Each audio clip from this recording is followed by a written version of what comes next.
আজকের ভিডিওতে আমরা মূলত এই 4টা জিনিস দেখব। প্রথমত হচ্ছে কিভাবে ডাটাবেস ক্রিয়েট করতে হয়, তারপরে ডাটাবেস ডিলিট করতে হয়, তারপরে কিভাবে টেবিল ক্রিয়েট করতে হয় এবং টেবিল ডিলিট করতে হয়।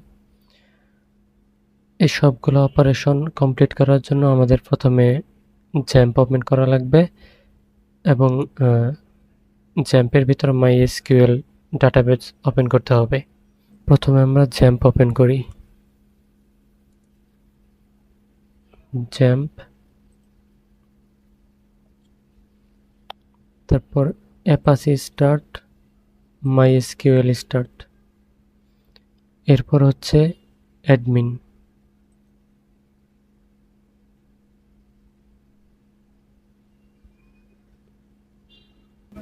এই জায়গায় ডিফল্ট আমার অনেকগুলো ডাটাবেস দেওয়া আছে।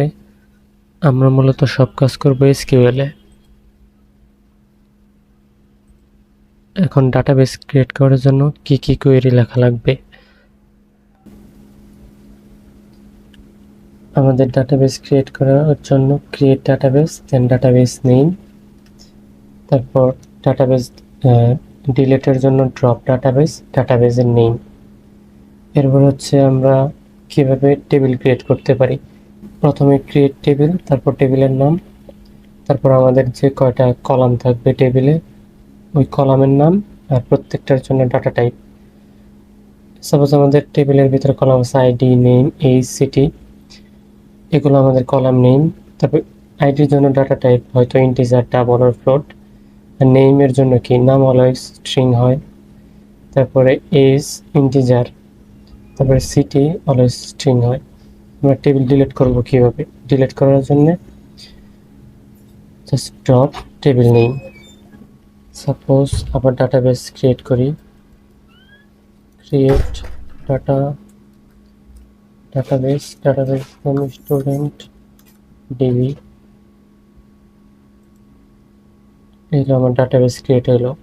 এখন এই ডাটাবেসের ভিতরে আমার টেবিল ক্রিয়েট করা লাগবে। তার জন্য প্রথমে এই ডাটাবেস সিলেক্ট করলাম, তারপরে SQL টেবিল ক্রিয়েট করি। টেবিলের নাম প্রথমে হচ্ছে ক্রিয়েট টেবিল, ক্রিয়েট টেবিল। টেবিলের নাম কি, স্টুডেন্ট ইনফো দিলাম। তারপর টেবিলের ভিতরে আমার কি কি কলাম আছে।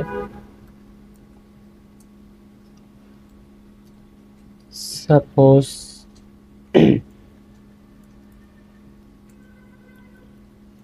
আমার কলাম আছে আইডি কি টাইপের, ইন্টিজার টাইপের। তারপর আইডির পরে নেম আছে, নেম কি ভার্কার, মানে এটা ক্যারেক্টার টাইপের। এটার লেন্থ কতটুক, 100 বা 50 একটা দিলেই হইলো। তারপরে আরেকটা কলাম নেই। তারপরে যাচ্ছে এইজ নেই ইন্টিজার, এটার লেন্থও দেওয়া যাব। তারপরে সিটি দেই ভার্কার, এটা দেই 50। এই হলো আমার কলামের নাম। আর এখানে প্রত্যেকটার জন্য ডাটা টাইপ। গোতে ক্লিক করি, এই যে আমার স্টুডেন্টের প্রত্যেকটা টেবিলের কলাম, আইডি, নেম, সিটি। এখন যদি আমি টেবিল ডিলিট করতে চাই তার জন্য ড্রপ টেবিলের নাম কি, student info. Do you really want to delete execute drop table? Yes.